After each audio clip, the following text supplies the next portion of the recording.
تم نے اس کے حضور پیش ہونا ہی ہونا ہے۔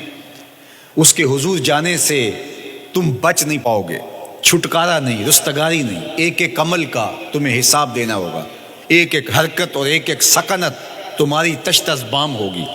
تمہارا پوشیدہ اور مخفی عمل قیامت کے دن سامنے آ جائے گا۔ اللہ اکبر، یہ قرآن ہے، یہ کوئی فرضی کہانی نہیں ہے۔ انہ لقول فصل وما هو بالہزل، فرمایا یہ قول فیصل ہے، یہ طے شدہ حقیقت ہے، یہ امر واقعی ہے، یہ کوئی مذاق نہیں ہے کہ یوں ہی کوئی کہانی بیان کر رہا ہے، یہ سب کچھ ہونے والا ہے، یہ اپنی آنکھوں سے تم دیکھو گے۔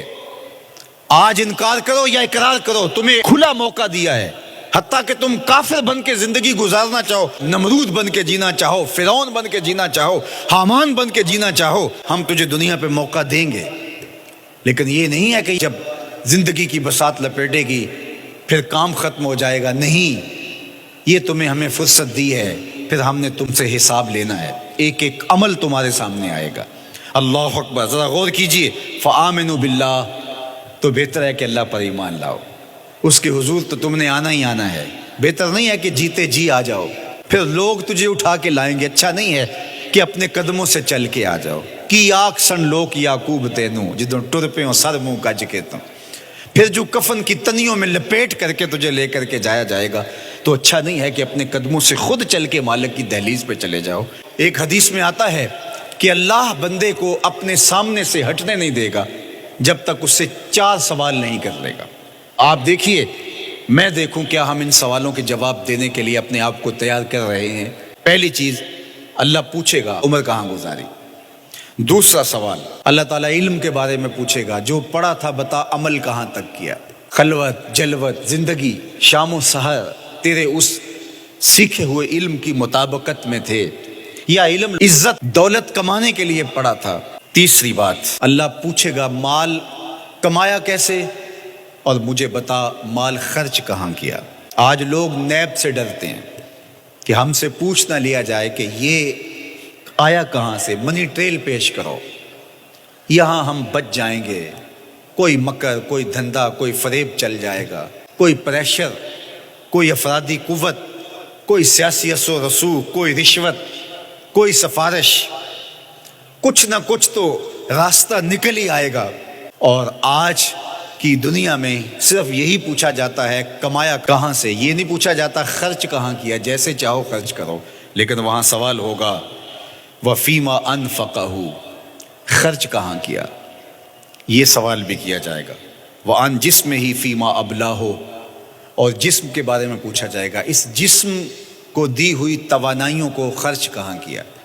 بعض روایت میں ان شباب ہی فیما ابلاہ، جوانی کے بارے میں پوچھا جائے گا، تیری جوانی کے خوبصورت دن کہاں گزرے، مجنو بن کے چوکوں میں کھڑا تو نہیں رہا، پارکوں کے گرد پروانوں کی طرح گھومتا تو نہیں رہا، تیری نظر بدکاریاں تو نہیں کرتی رہی، اپنی خواہشات کا غلام بن کے زندگی تو نہیں گزاری، تیری ساری رات 4 انچ کی سکرین کے اوپر بدکاریاں کرتے بسر تو نہیں ہوئی۔ پوچھا جائے گا بتا جوانی کہاں گزری۔ جوانی مستانی ہے یہ کہہ کر کے تو نے ہر ضابطے سے چھٹی تو نہیں کر لی تھی، یا جوانی کے تقدس کو تو نے محفوظ کیا اور راتوں کی تنہائیوں میں اللہ کے حضور سجدہ ریزی کرتا رہا۔ میرے اور آپ کے آقا و مولا نے فرمایا جو جوان جوانی میں توبہ کرے وہ اللہ کو محبوب ہے۔ اللہ اکبر۔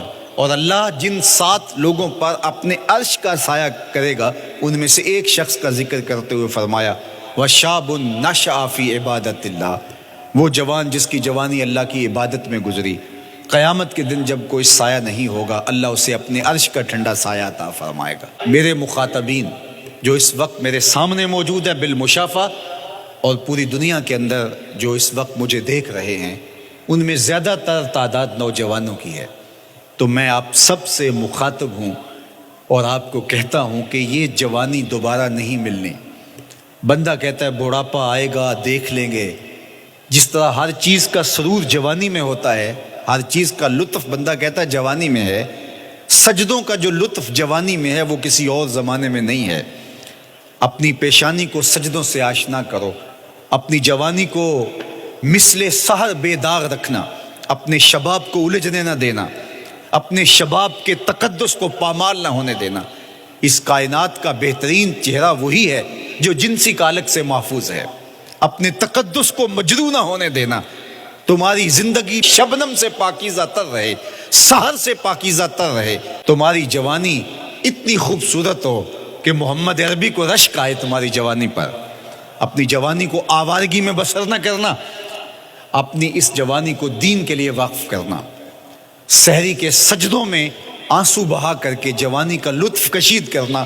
جوانی کا لطف اور مزہ رب کے ساتھ محبت اور رب کے ساتھ عشق کرنے میں ہے۔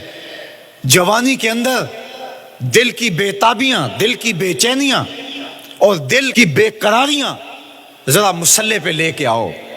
عشق کرنا ہے تو کسی آوارہ سے نہیں، عشق کرنا ہے تو رب العالمین سے کرو، آمنہ کے لال سے کرو، تو پھر دیکھنا کہ یہ جوانی کیا نور بخشتی ہے۔